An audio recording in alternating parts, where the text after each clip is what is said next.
What I'll say is Julio is a 32-year-old wide receiver Mhm. coming off a season where he played 9 games, Mhm.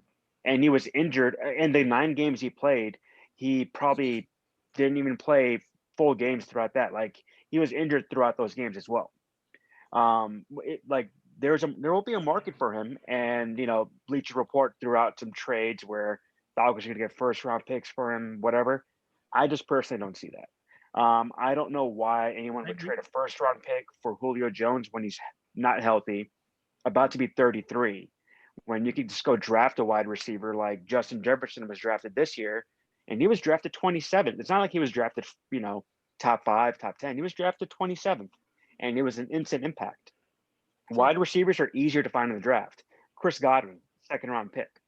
Michael Thomas, second round pick. So why would anyone trade huge amount of value and then take on a huge contract? Sure. The only thing I'll say, like, hey, you're designated 2 post-June cuts.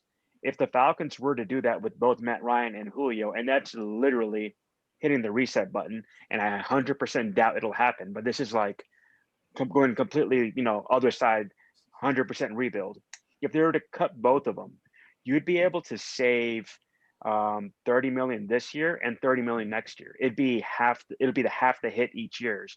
And that could actually kickstart the Falcons rebuild for 2 years from now. Because And if you hang on to Julio and Matt Ryan for one more year, and let's say y'all don't make it to the playoffs, what was the point? Sure. Asif, I'm going to let you take over because I know we got to Yeah. keep moving. We have a lot of football to do, but just one last Yeah, point yeah. before we go forward. Yeah. I get what you're saying. And I like to point out that it is easier to do that for a general manager who didn't just get hired. You have to create some goodwill. Look, every general manager has to answer to really 2 things, right? The owner that pays him and the fans that will keep him a job at some point, right? If the fans demanded enough, anybody's gone. And that's proven time and time again throughout the NFL, right?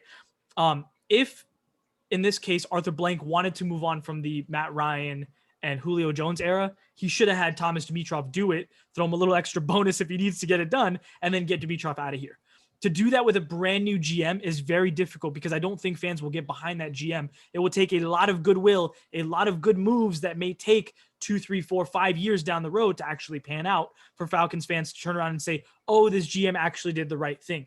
The unfortunate thing is GM should be able, I agree with you, make moves based on football sense, on financial football sense, on on-field success sense. However, they have to actually keep in mind what fans want or what fans will respond positively and negatively to. That's why I said, I could see Matt Ryan happening. It's a possibility. I agree with you. I don't think it'll happen. And I don't necessarily think it should happen, but it could. I could see that. Julio, I just can't see happening regardless of what logical argument is thrown out there because, again, it's a brand new GM. It's a brand new coach. It's going to look bad letting go a cultural icon like Julio Jones. Fans want to build a statue outside the literal dome for him, let alone cut him. I think that's a very poor move by a brand new system in Atlanta. I see a higher chance of Matt Ryan being back next year than Julio being back next year. And that's completely fair. I guess we'll have to find out soon, right? Yeah. Well, and to cap that off, I would essentially say, regardless if one or both come back or neither comes back, which is improbable, it will still be a new era of Atlanta Falcons football. It'll be something completely different that nobody in this town has seen.